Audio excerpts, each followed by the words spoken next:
I'm Chris Wilson, Director of Experience Design at the Smithsonian's National Museum of American History and Director of our History Film Forum. I'm so pleased to be moderating this conversation about the new film Attica by Stanley Nelson and Traci Curry. That Attica, was a predecessor of what has just become, bigger. The idea of prison towns that are all over the country now, and where it's like an economic choice, to have a prison in your town. The guards aren't really trained. It's a job. It's a job for the guards, and a lot of times, the prisons are put in the middle of nowhere. And they are the community survives on the economics of being a prison town, and that was Attica, but from way further back, and that's the town that we kind of drop into in 1971. The guards at the prison were sort of the blunt end of the stick of state power that ultimately we saw the extreme example of what happens and when that is abused in the film. But I think that distance, and let's just call it what it was, the racism, had a lot to do with that, because in addition to sort of the basic needs that you hear them talking about, toilet paper, toothpaste, showers, there was also just a lack of sort of basic human decency.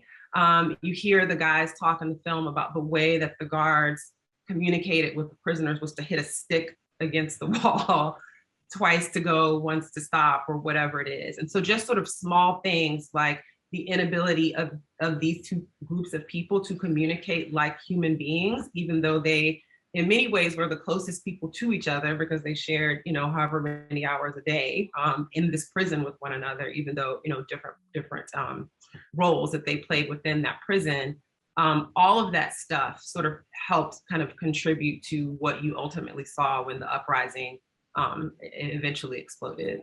I've thought about, it being kind of the end of the 60s, and almost symbolic of the end of the 60s, and just handled in a very different way than so many of the other things that happened, and we're just going to take it back and let the chips fall where they may. Some of these people will be killed, the guards and the prisoners, but their lives don't matter.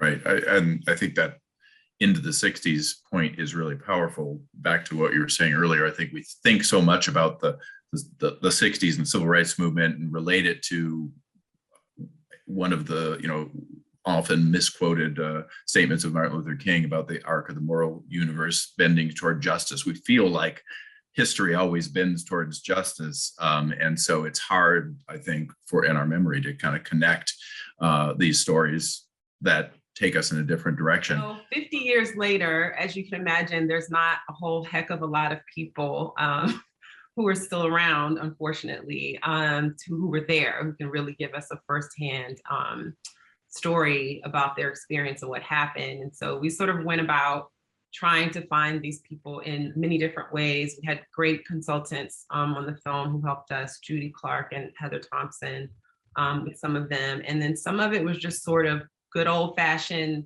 public record searches. One of the fortunate things was that when the prisoners finally got their settlement some 25 odd years later, in 2000, the judge, who was a judge named Michael Teleska from the Western District, did this extraordinary thing where he allowed the prisoners to testify in court, each one of them, either in person or call in, and there's a transcript of that.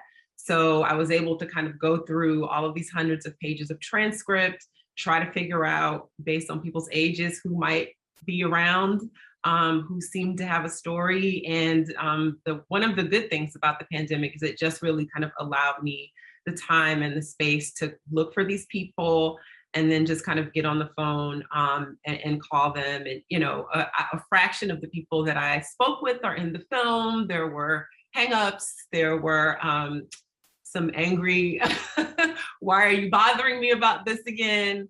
But luckily, we got enough people that said yes. And it just really was a series of sort of conversations and being very transparent with not only the prisoners, but the families.